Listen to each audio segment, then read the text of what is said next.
What is up, everybody? Welcome into this Monday episode of Flippin Bats. Hope everybody had a great weekend. We're going to get this started today with Overreaction Monday. We got a lot of good overreactions there. Angels and Ohtani, the Giants and the Dodgers. We got the Padres making a wild card spot potentially. We'll talk all about that. It is also the first Monday of the new month, meaning we have Team of the Month. We also have Power Rankings. We got Monday with Mom, and I have an honesty hour about the New York Yankees and the current state of that organization. Man, this one's going to be a lot of fun. Let's get to it.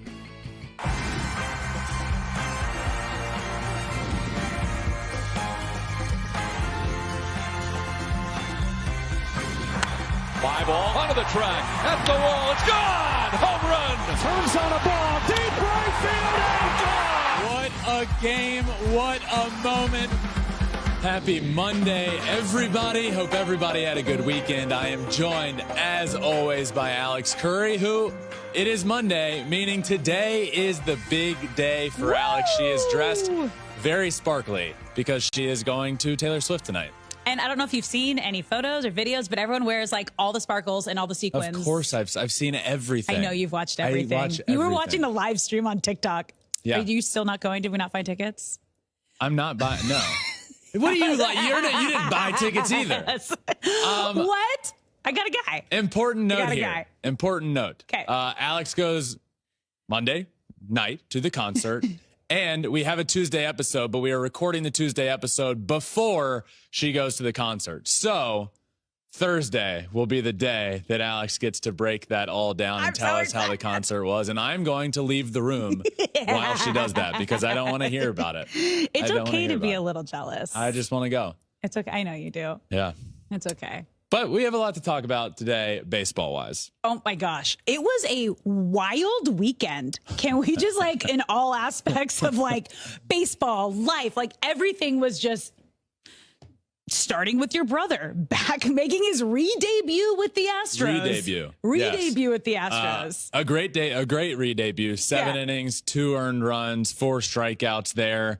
It was, I'm not going to lie, it was like weird. It was. Oh, here we are again. And it feels like, I don't know, it almost feels anticlimactic. Yeah, it's like, wow, first starting a new team, but then he runs out and he's like surrounded by Altuve and Bregman and Jeremy Pena. And it's like, well, this isn't new at all. This is. Well, you decided to move on. That's the hardest part is you consciously made a decision like, okay, I did what I came to do with this organization. We won some championships, won some Cy Youngs, and now I'm moving on. Yeah. I'm going to try to do with another team. And then halfway through the year, it's just like, nah, it's not happening. Here you go. You're going back. Crazy. And he did great. Just no run support. You know what's also crazy, Alex? I was just thinking to myself, I swear, like last week, you know what? Baseball's having a moment right now. You know what we need? A good brawl. It had been so long since we got like a pitcher, like a batter charging the mound and putting somebody in a headlock. Oh, baby, did we get one of the greatest brawls of all time on Saturday. I mean, this was a straight up hockey fight. Yeah. A straight up hockey fight. I think before we really dive into it, if you haven't seen it or heard it, we have video. It was the radio call from the fight. Yeah, this is Tim Anderson and Jose Ramirez. Tim Anderson of the White Sox, Jose Ramirez of the Guardians.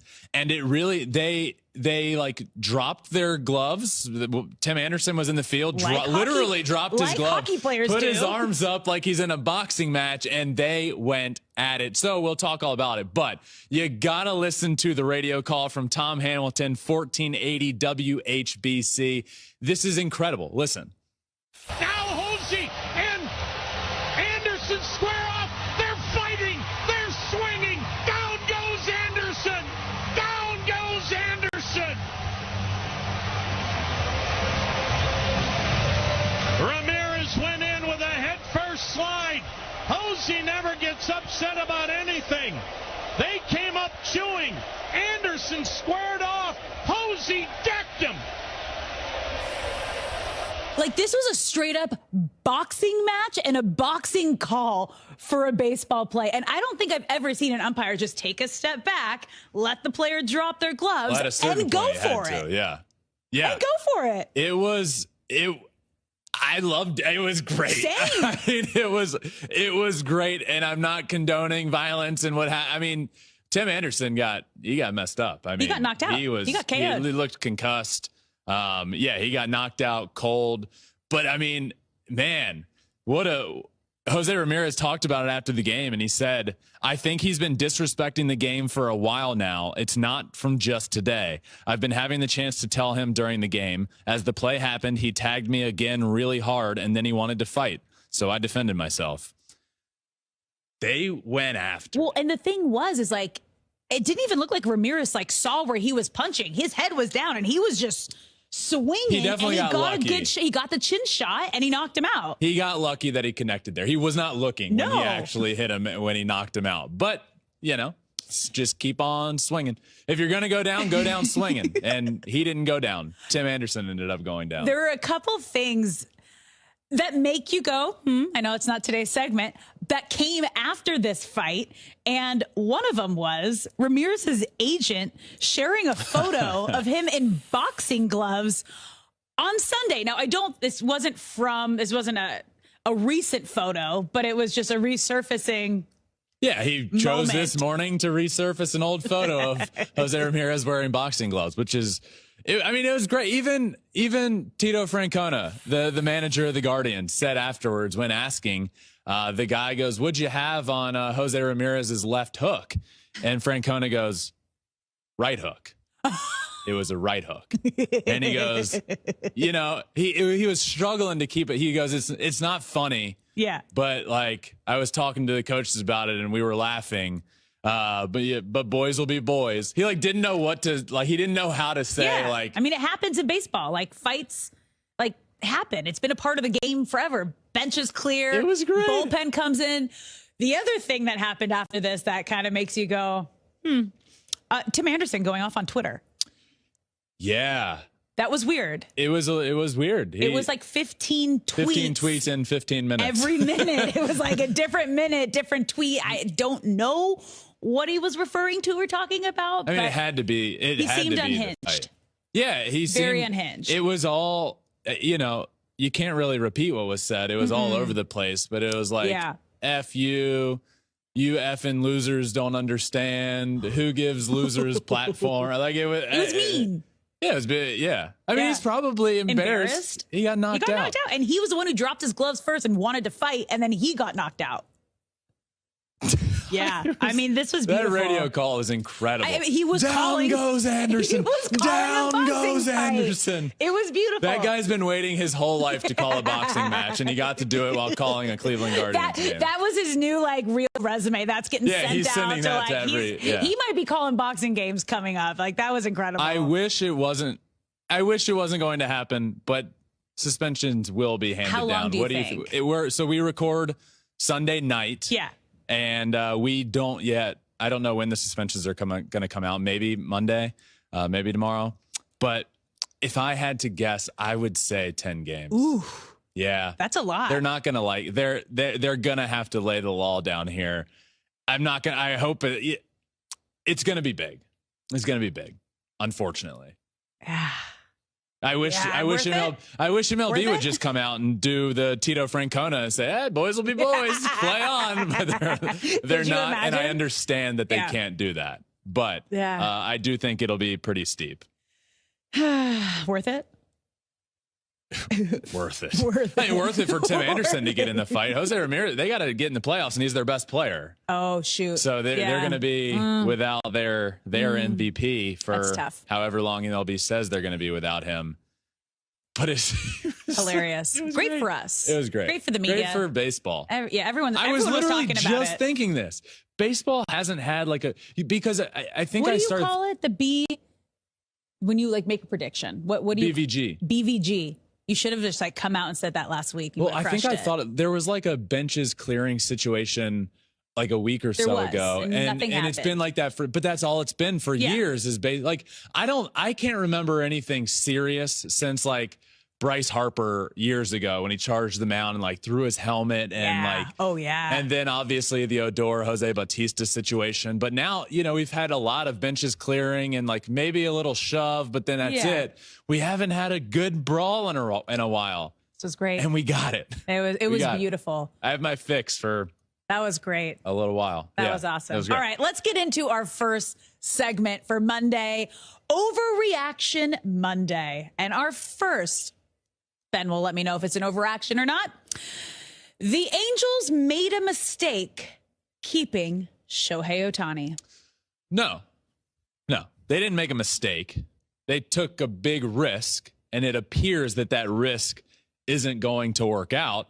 But it doesn't mean they made a mistake. Like they have Shohei on their team and they were doing and are doing everything they can to make the playoffs and try and get him and re-sign him. And it's a risk that I probably wouldn't have taken. I would have probably, and it's tough for me. Again, I'm being an armchair GM that doesn't have control of Shohei Ohtani on my team right now. But it's a risk that I probably wouldn't have taken. I probably would have tried to see how much I can get for him in the future of my team. But they did take it. They took a risk to try and keep the greatest player of all time, and I can't blame them for that. So that's what I'll say. It was a big risk. I don't know if I would have taken the risk. I probably would have tried to set up better for the future. But we sit here on Monday. They have not won a game since the trade deadline, and it looks like everything is failing miserably. But they took a risk. And it doesn't appear to be paying off right now. Ben, they lost 6 in a row. 4 of those were to the Seattle Mariners, who were right behind them in the AL West. And then obviously after getting swept, the Mariners have now jumped the Angels. So they are now even further down in the AL West. And they're 7 games back in the wild card. But they didn't know they were going to lose 6 in a row. But they were brutal losses. Like starting Thursday against them when Shohei was pitching. Hit home run number 40. Yeah. Had a great outing on the mound. Yeah. And then they give up a grand slam in the 9th inning. Yes, but I can't criticize their decision from the trade deadline for what's transpired afterwards. They went for it. It was a risk, and I don't think I would have gone that direction. Okay. But I can't say they made a mistake. They took a really, really, really big risk to try and keep the greatest player of all time. Okay? I respect that. Fair. On to our next overreaction. The Giants will overtake the Dodgers for the NL West. Well, no. That's an overreaction. Okay. The Giants are 61-51, though, and they have the 3rd best record in the National League and are not getting the love that the Giants do deserve. Yeah. But no. They will not overtake the Dodgers in the NL West. But they really are a fun team to watch. They're just an organization and a team that I feel they just know how to win. Mm-hmm. And they've had some really bad years over the last few years. Over the last 5-ish years, there's been some really bad years in there. Since their last World Series win? Yeah, but they've also been like a couple years ago when they won the division out of nowhere. Nobody saw that happening. That's true. They edged out the Dodgers by a game or two and won well over 100 games. Like they've had these really good years with teams that aren't as talented maybe as the Dodgers right now. And they're doing that again this year. I mean, their offense is in the bottom half of the league. They rank in the bottom half of the league in offense, but they pitch their ass off, man. Alex Cobb's been fantastic this season. He has a 3.05 ERA. Logan Webb, 3.45 ERA. They lead all of baseball in saves. Camilo Doval is insane at the back end of the bullpen. They pitch well. They field the ball, and they score enough runs. Here's what they do. They pitch really well. Okay. They play really solid defense, and they score more runs than the other team. And that's a good recipe for success. It also helps that the D-backs are struggling to hold on to a playoff spot because they were looking great for such a good portion of the season, and they've kind of just taken a turn, and the Giants are taking advantage of that. It's a struggle for the D-backs right now. that I don't love. I know that's hard for you to talk about. I want them. They're my bold prediction that they make it to the playoffs, and they're holding on by a thread at this point. I need them to figure it out. But yeah, I don't think the Giants are getting the love that they deserve. I think people would be surprised to look at the NL West and see the Giants 3.5 games behind the Dodgers. I do. Yeah. Dodgers are getting all the love there, rightfully so. They're very good, but a lot of credit due to the Giants. But no, it is an overreaction. They do not pass the Dodgers. All right. Well, let's stay in the NL West and focus our attention on San Diego for our next Overreaction Monday. The Padres season is not over yet. Hell no, it's not over. No, it's not. The Padres season feels like it's just now beginning. Yep. I mean, they have the third best run differential in all of the National League, behind only the Dodgers and the Braves. Mm-hmm. So, yes, they're sitting outside of a playoff spot currently, and we record on Sunday nights, and they're playing the Dodgers right now, and they're 3 outs away from losing that game. They're going to lose. It's a 7-2 ball game right now. So they're going to fall to 55 and 57, and they're going to be, 3 games out of a wild card spot? Mm-hmm. But, yeah, I mean, you look at the year they've had, and it's been, you would say, like, how disappointing of a season it's been. And you look up and they're 3 games out of a playoff spot and playing some of the best baseball they have all year with a run differential that's some of the best in all of baseball. And with a roster and a lineup and a starting rotation that has the ability to be incredible. And that's why there was so much hype surrounding them at the start of the season and so much disappointment when they've had that first half that they've had. But if any team has the ability to turn things around and just go on a crazy stretch, it's the Padres. And I think we're seeing it. I mean, we haven't yet seen a crazy stretch of 10 in a row, but we're seeing a stretch of really good baseball entering this game tonight. They had won 7 of their last 10. They've really cut down the games back. They were at the trade deadline. I think they were 6.5 back and the Mets were 7.5 back. They were right neck and neck. They were like a game apart. They took 2 different directions. Yeah. And I actually don't disagree with the Mets direction, and I don't disagree obviously with the Padres direction. Yeah.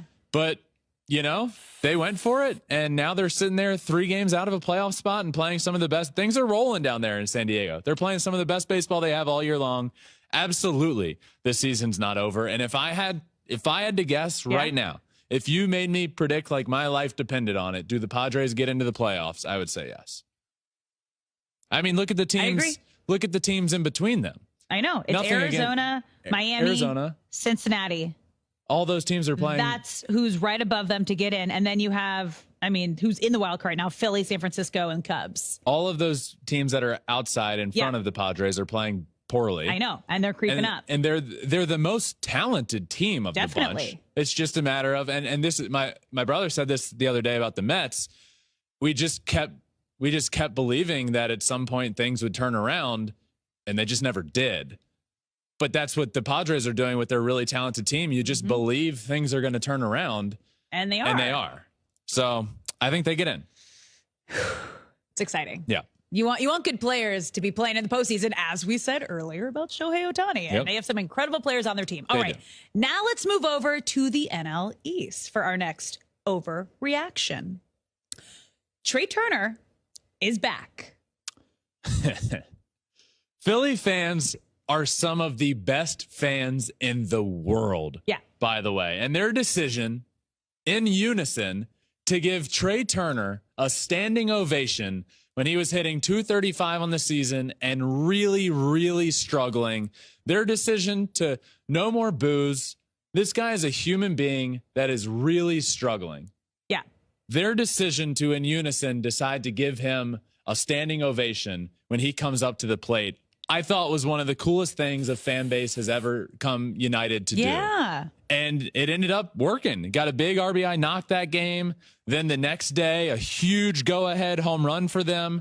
He even posted on social media after the standing ovation, thanking the fans. So he, he's a human. He knows he's struggling. He knows he needs to be better for the team. He wants to be better. And he absolutely heard the crowd. And it helped him. It's Didn't great. he say his mom is super hard on him sometimes too? He and said is a couple months ago, his mom was hardest doing it. critic. It's like people forget that superstars are, like you said, he's a human too. They're regular people.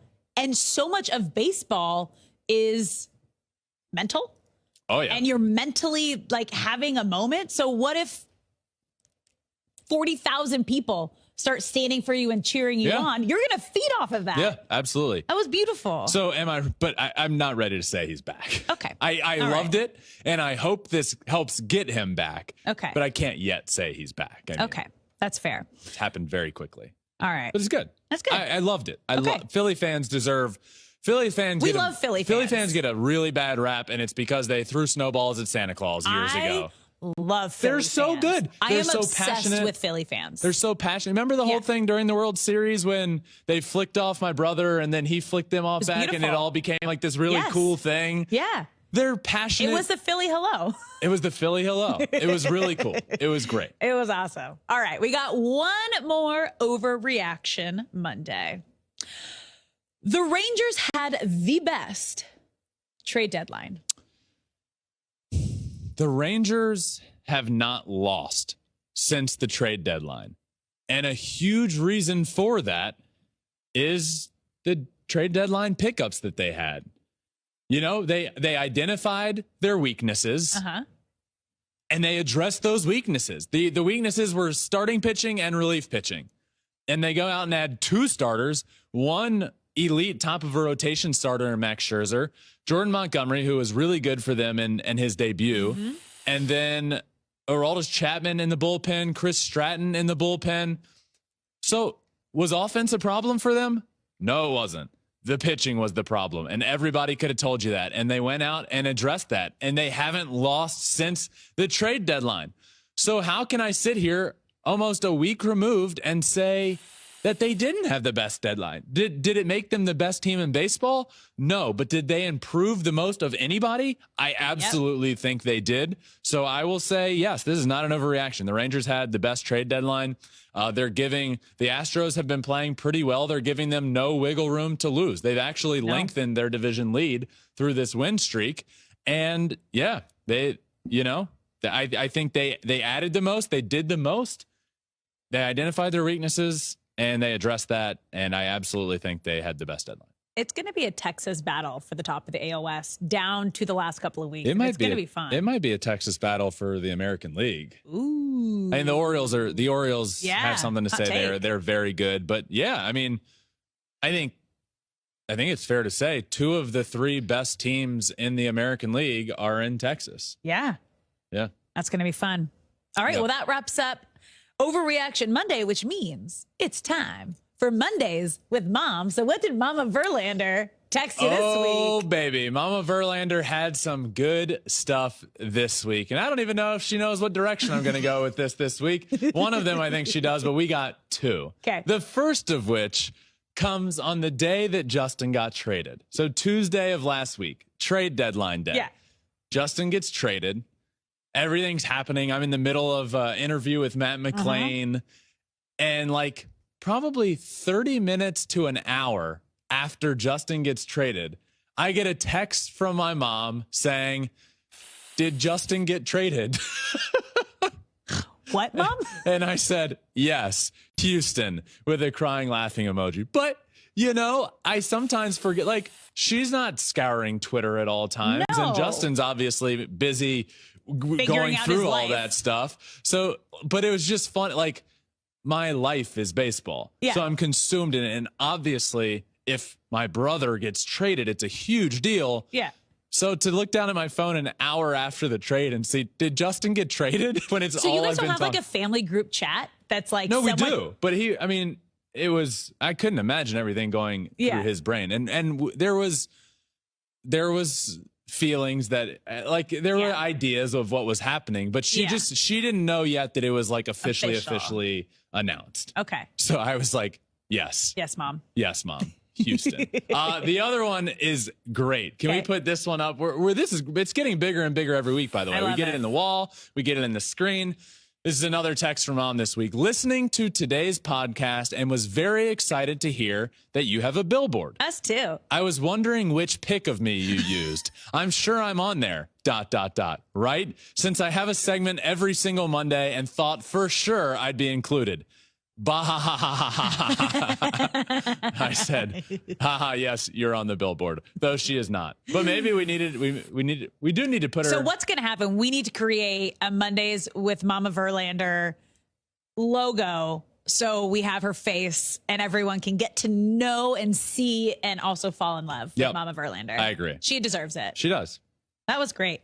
Good Mondays with Mom. Those are great Mondays with Mom. Keep it rolling, Mom. Now You're doing it's time great. for Honesty Hour. Okay, so this is going to be this is quite the shift This is a heated Honesty Hour. Hour isn't typically on Mondays, but now it is. It'll be on. To happen. It'll be on whenever day. Yep. Honesty Hour. The New York Yankees. The Yankees organization is a complete embarrassment right now. Yes, they still have a shot at the playoffs.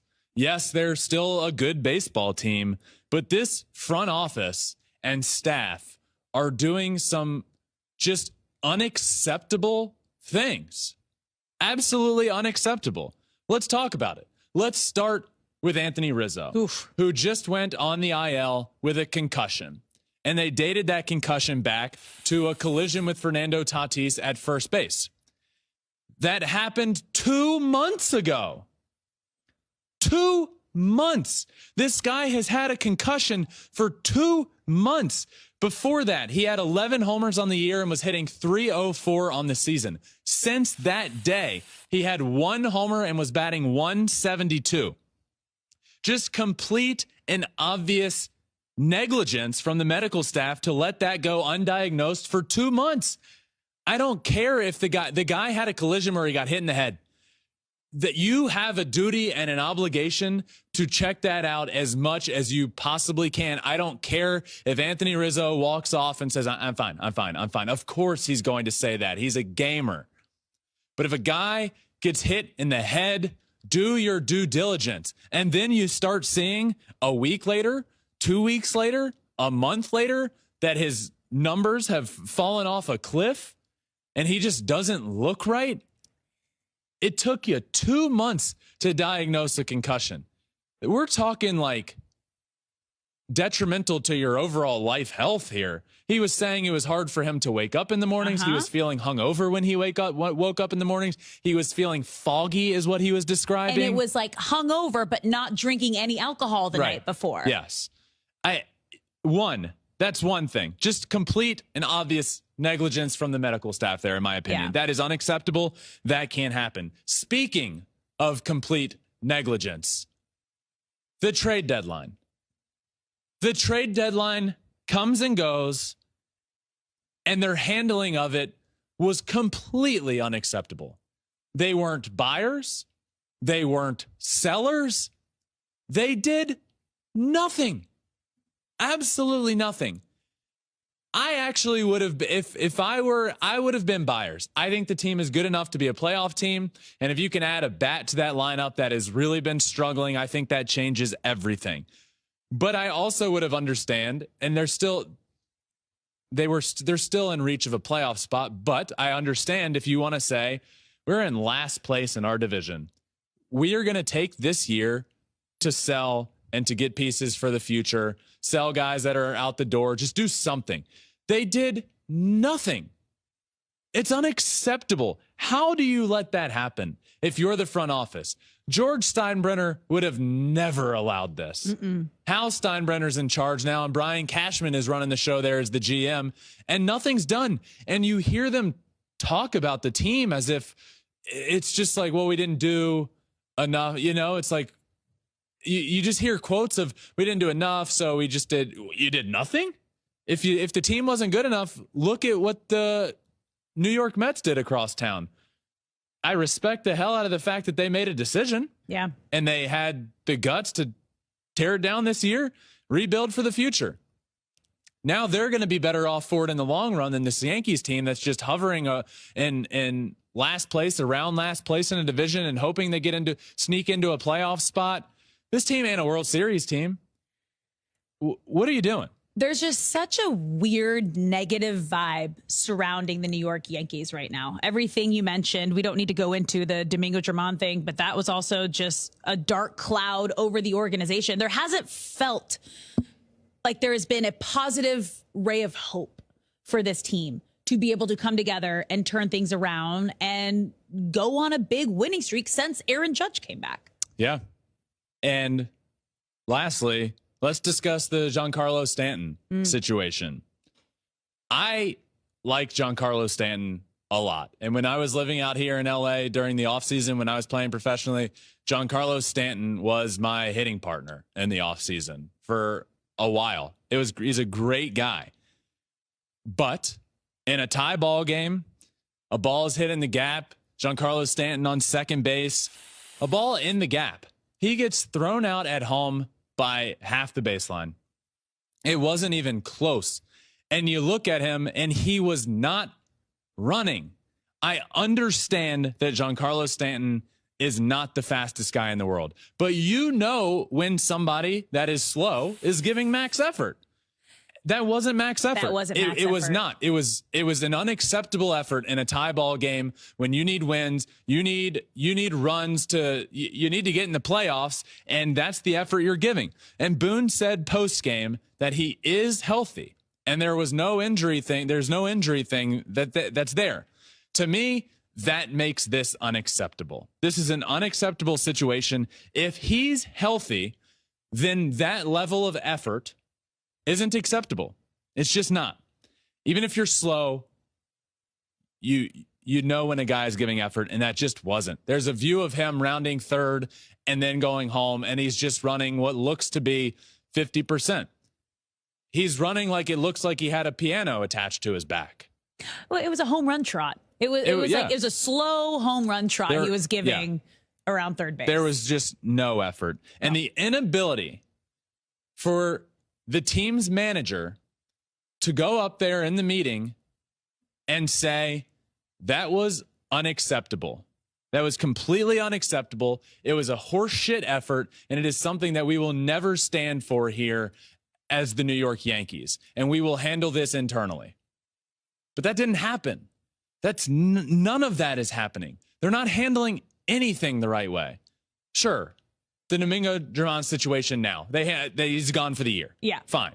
But this situation, this is what the Yankees need. Have your manager have the guts to stand up in front of the media and say, this is not the New York Yankees way. If you are able to hustle, hustle. If you are not, then you will not be playing. This isn't Aaron Judge, who's coming back from an injury and rushed back from an injury and is probably still dealing with that injury. Oh, definitely. This isn't Aaron Judge, who's one of the best hitters on planet Earth. This is Giancarlo Stanton hitting 200 on the year, giving that bullshit effort. It's so frustrating. It's unacceptable. And the New York Yankees whole front office now, from the top down, from the top to the manager, I just think it's an unacceptable way of handling things. Trade deadline, the way they handled it, unacceptable. Anthony Rizzo, the medical staff, the way they handled it, unacceptable. And this handling of Giancarlo Stanton's situation where you just go to the media and say, like, I haven't really seen it yet. You know, he's healthy. Sometimes he just doesn't, if he runs at a certain angle, he pulls up a little bit. And it's just that's ridiculous. That's ridiculous. And it's unacceptable. Honesty hour. New York Yankees, be better. I love the heat. It's ridiculous. I love the heat. It's ridiculous. Oh, it is. Deep breath. Yeah. Because now we're going to switch gears. Okay. Into a positive thing. Great. Because it is Great. the first Monday of the month. So we are doing Team of the Month instead of Team of the Week like we normally do. It feels weird that the first Monday of the month is coming on August 7th. I know. Because our first Monday was the 31st. Yeah. Yeah.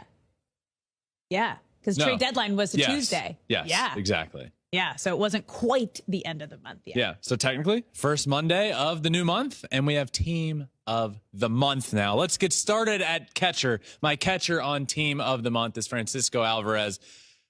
Just an unbelievable month for him. 275, 8 homers, leading all catchers there, 16 RBIs, a 974 OPS. Look, say what you want about the Mets this season. Make fun of the Mets if you want for the season they've had. They have their catcher of the future for a long, long time. Yes, he was do. also named National League Rookie of the Month. But man, what a good month of July he had. So Francisco Alvarez behind the plate. All right, let's move to first base. Freddie Freeman having a crazy month. Talk about a great month. 359, 7 homers, 20 RBIs, an OPS of 1.123. Look, I said this the other day. I do believe Ronald Acuna is the clear MVP frontrunner currently.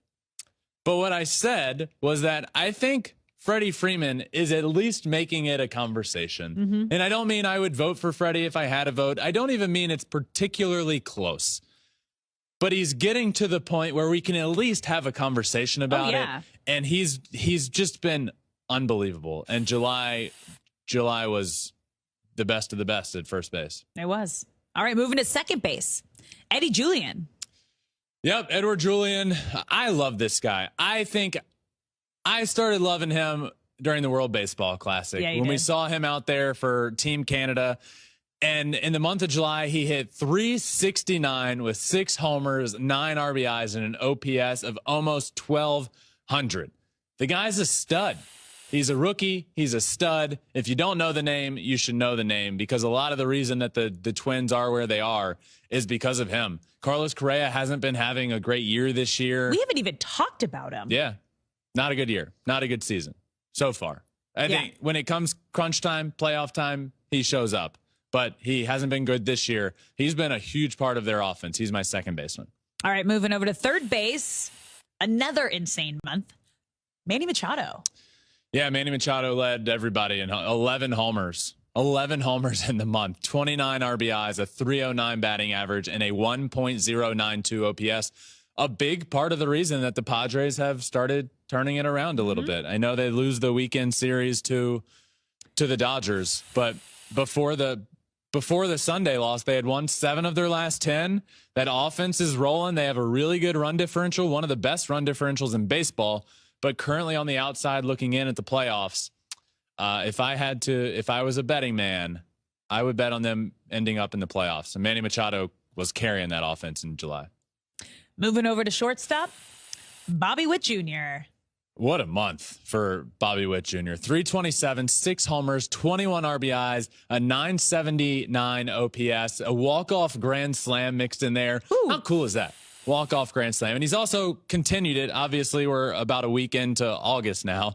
He's continued it into August. He's been fantastic this month as well. So not a very positive year for the Royals. One of the worst teams in baseball, though. Yeah, they found themselves a win streak. Yeah, they did. But also, like, walk-off grand slam, that's got to be, like, one of the better feelings as a hitter. Yeah. Right? I mean, you would hope it's to mean something. So, yes. but in 162, that's got to be one of the greater feelings absolutely. At the plate. Grand slams are awesome. Walk-offs are awesome. A walk-off grand slam is the tippy top there. Yeah.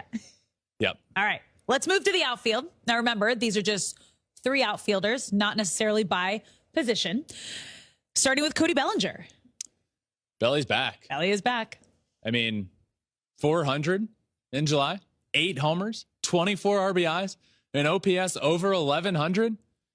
MVP Belly is, you look at the numbers, the power numbers on the season aren't quite there from like MVP years, but I mean, in July, they certainly were. 8 homers in the month there.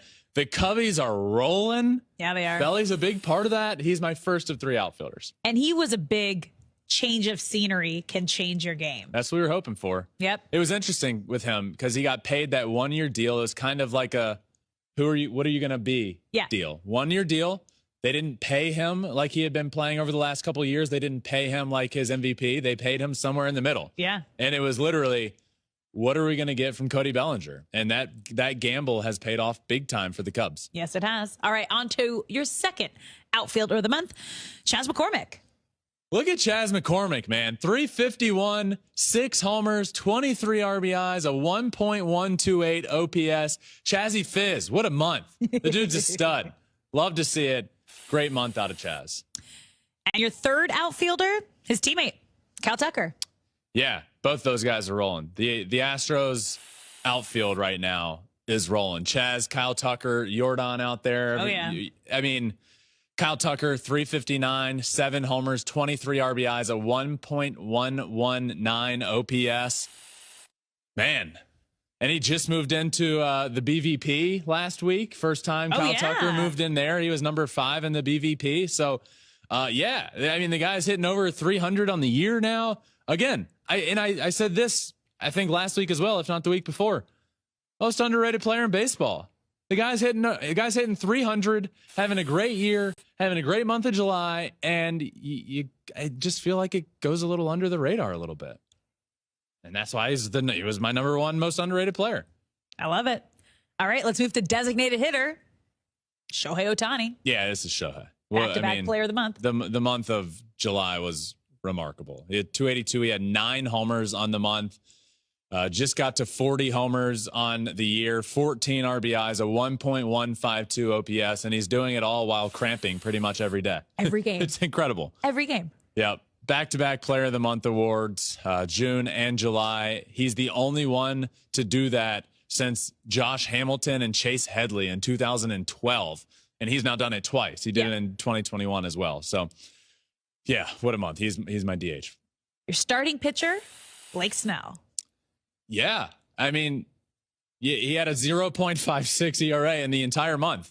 He went 4-1, 42 strikeouts in 32 innings, a 196 batting average against. So look at those strikeout numbers. 42 strikeouts in 32 innings. I mean, that's about as dominant as you're going to find of a month. I mean, his July was incredible. Not a single home run allowed in the month. Blake Snell, my starting pitcher, team of the month for July. And rounding things up with your closer, Felix Bautista. Perfection.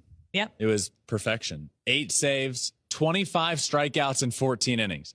25 strikeouts in 14 innings. 0 earned runs, 4 walks total, and 3 hits. That's Only crazy. 3 hits That's crazy. on the entire month. He was unbelievable and was thus named AL Reliever of the Month. But the much bigger honor is being named to my team of the month for July. So congrats to him. All right. Now that means it is time for our player of the month. Who you got, Ben? Yeah, my player of the month is Shohei Ohtani. He was back-to-back player of the month for the American League. Yep. Again, only the second player he's the first player to do that since 2012, and he's done it twice. Offensively, obviously, all those numbers I just mentioned as a DH off the charts, 282, 9 homers, 14 RBIs.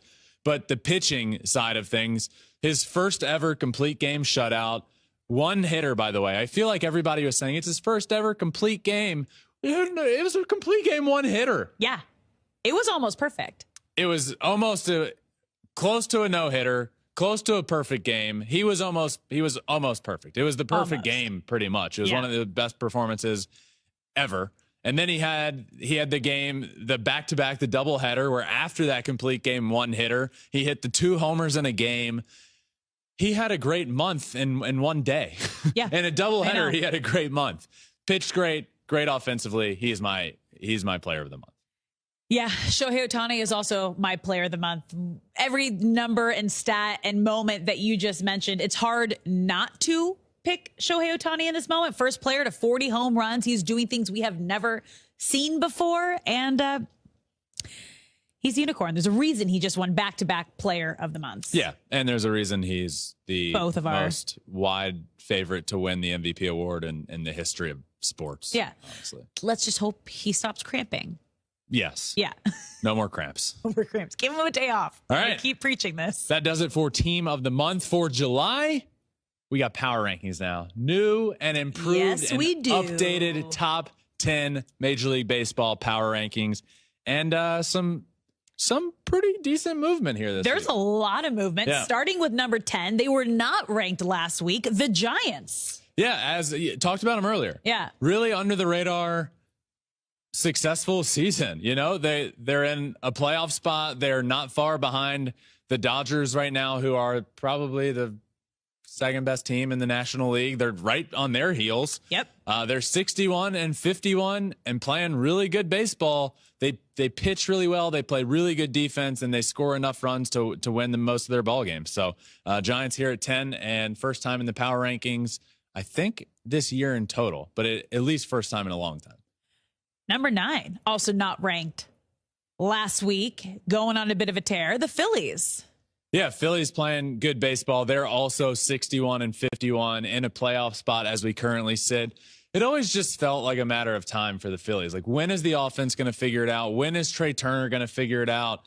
They just had, and I'm not ready to yet say they're not struggling, but Kyle Schwarber and Trey Turner in that lineup have just been a real struggle bus this year. But the team has played good throughout it. So they're sitting here at 61-51 throughout a lot of those struggles. They're pitching well with Nola and Wheeler. They're a really good team. Obviously, the reigning champs. They're here at number 9. Number 8, slowly trying to climb their way back up the power rankings, up one spot, the Tampa Bay Rays. Yeah, the Rays just, they got that big bump down about a month ago. I think it was 3 weeks ago, big bump down. And they really they continue to just be a good, not great baseball team. They have a great record, 68-46, but good, not great. And that's why they're just kind of treading water down here between like 6 and 10 in that range. Yeah. Number 7, another team kind of going on a tear, up 3 spots, the Cubs. How about the Cubbies? I mean, they're 58-54 now. They went on that really long win streak, and I don't have the numbers here right in front of me, but I would argue to say they've been the best team in baseball since the All-Star break. Them and the Rangers probably right there neck and neck. But yeah, it's just a vibe there in Wrigley right now. A great vibe. I love it. I love what they're doing. I love that they kept Belly and kept Stroman, and I know he's on the IL right now, but they went for it. You did. They went on that win streak. The team forced them to go for it. And the one thing you don't want as a front office is for your team to be on the bubble, play lights out for the week leading up to the trade deadline, give you no reason to sell, and then right after the trade deadline, stink it up and fall out of the race. They've rewarded their front office for being buyers. Yeah. And they went out and got Candelario, who's been phenomenal, hitting over 500 since he's gotten back to the Cubs. So yeah, Cubbies rolling. They're here at number 7. Opposite of what the Angels have done since the trade deadline. Yes. Yeah. All right. Well, let's move to number 6, up one spot, the Blue Jays.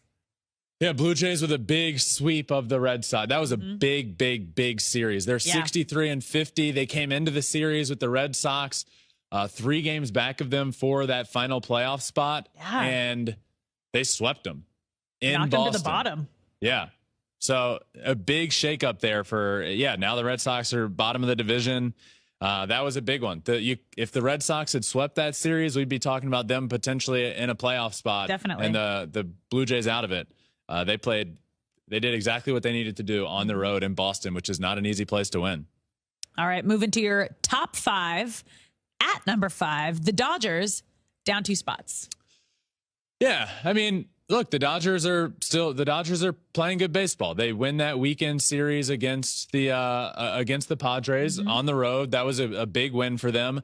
I ended up bumping them down because of the teams in front of them. I feel like have, especially spoiler alert, especially the Rangers. They had taken a little step back, I feel like, and now they're on this win streak. We'll talk about them in a minute. Yeah, they've been great. Dodgers aren't, I didn't bump them down because of how they've been playing. They're still in the top 5. They're a top 5 team. Yeah. They're a top 5 team. I think they're the second best team in the National League. And yeah, they're really good. All right. Number 4, the Astros, holding strong at number 4. Yeah, the Astros did what they needed. The weekend series against the Yankees, 4-game series, ended up splitting there. So I know the Yankees haven't been great, but still a tough place to go into and win. Good series before that. And the pickup of Justin, they did exactly what that rotation got so much better. And we've seen it now since that addition. Framber with the no-hitter. Yep. Hunter Brown with a great quality start in Yankee Stadium, his first start there. Justin's really good start against the rotation. Got a huge boost, right? You didn't just add the reigning Cy Young winner and one of the best pitchers ever. You added a guy that is going to bring a lot to that rotation, and you can already see that paying off. I think that's huge for the Astros. They're here at number 4. All right. Number 3, you mentioned them a moment ago. Up 2 spots, the Rangers. Yeah, the Rangers haven't lost since the trade deadline. They haven't lost since the trade deadline. They had the best trade deadline too. We talked about it earlier. I think they've shown that they had the best. You can't argue that they had the best deadline. They did a lot and they addressed their weaknesses. So I will say, and I have no problem saying, the Rangers had the best deadline, adding Scherzer, adding Jordan Montgomery, adding Chris Stratton, adding Aroldis Chapman. They did a lot, and it's paid off big time. Huge help for them, and they have not lost since they made those decisions. So, Rangers here at number 3. And at number 2, the AL East leaders holding that number 2 spot, the Orioles. The AL East leading Orioles, and they got to 70 wins. They're sitting at 70 wins on the season. One of only 2 teams to reach the 70-win mark. They're on a win streak currently. They sweep the Mets in the weekend series. Man, I just love this team. It's so much fun. It's such a vibe there. The O's are a vibe, and they're a great vibe. They're here at number 2. And number 1, holding strong, the other team with 70 wins, the Braves. Yeah, the Braves are the best team in baseball. 70 and 39, in my opinion, are the best team in baseball. The deepest lineup. Yep. Great pitching. Just got Max Fried back. We saw him dominating his return against the Cubbies. By the way, bumped the Cubs up. Forgot to mention that they've been playing great baseball, but they just beat the Braves at home in that weekend series. They did. That's a statement series for them. Is. Playing really well. You decide to buy at the deadline. Then you got the Braves coming to town and you beat them there. So I wanted to mention that about the Cubs. But the Braves are the best team in baseball still. Nothing changes there for me. Matt Olson is just on a different level currently. Here he comes. We could see him pass Shohei in the coming days because of the way Shohei's getting pitched without Mike Trout. I don't know the day that Mike Trout's coming back, but it can't come soon enough for Shohei. They need him. Shohei needs him back. The team needs him back. Absolutely. But top to bottom, lineup wise, everybody in the Braves lineup, their OPS is better than league average OPS. Every single player. The pitching staff, phenomenal. Spencer Strider, my pick for NL Cy Young Award. Feel really good about that. Max Fried coming back. He hasn't pitched most all year. Comes back and dominates. Kyle Wright coming back at some point. Charlie Morton throws well. They're so good. They're so good. And they're here at number 1 to round out this week's top 10 Major League Baseball Power Rankings. And that rounds out our Monday show. Big night. Big night. Big night for you. She's going to Swifty. She's going to I'm going to have to Swifty. block you. No, you don't. I'm going to have to block you on all socials. No, you're not. I am. Why not just enjoy it? I have enjoyed it. Be there with me. I've It's seen like the I'm concert. sharing it so people can experience it like they're there too. That's what you're going to do for your social media. That's not what you do to me. You sit there and say, I'm sitting in a VIP section. Don't you wish you were going, Ben? Wouldn't that be so much fun for you if you could go? Wow. I don't think I sounded like that. It cut me like that. That's what it did to me. But no, have a lot of fun. As a guy that have already seen the concert on live TikTok streaming live, I know you're going to enjoy it because I sure do every night when I watch. Alone in my room watching Taylor Swift. On my couch, crying, watching Taylor Swift give a hat to Kobe Bryant's daughter. That was beautiful. I did cry. Yeah, it was great. That. You're going to have a blast. I am. Thank you all for listening to this Monday episode. Hope everybody had a great weekend. We got a great week of shows coming up, including Wednesday. The Reds stud rookie Matt McClain is joining me, and that was a really, really fun conversation. And in case you missed it last week, we actually recorded last week a little bit early, and the Justin news broke while I'm interviewing Matt McClain. So both of our reactions were great. So check out that on Wednesday. 2 shows tomorrow, our typical Tuesday show that drops overnight. This week in Ohtani news, we got a good week ahead. So thank you all for listening to this Monday episode of Flippin Bats. Make sure you're subscribed wherever you listen to your podcast. We're also on all social media, including YouTube, where you can watch every single thing we do at Flippin Bats Pod for all of them. That does it for this episode. Until next time, my friends, peace.